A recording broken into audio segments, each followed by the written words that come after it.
Inawit ni Zacarias, "Blessed be the Lord, the God of Israel, for He has come and redeemed His people." Ang banal na Espiritu ay nagbigay kay Zacarias ng isang pangitain. Ito ay para sa kanyang anak who will prepare the way of the Lord. Ang bawat debotong Hudyo ay nananabik sa araw na darating ang Mesiyas at alam ni Zacarias na malapit na ang araw na iyon. Tulad niya, the Holy Spirit wants to give us hope and joy dahil papalapit na ang pagdating ng Hari. Tulad ni Juan Bautista, tayo rin ay tinatawag upang ihanda ang daan patungo kay Jesus.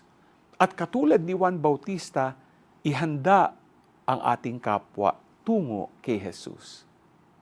Are you ready to lead others to Jesus, our Savior? G ka ba?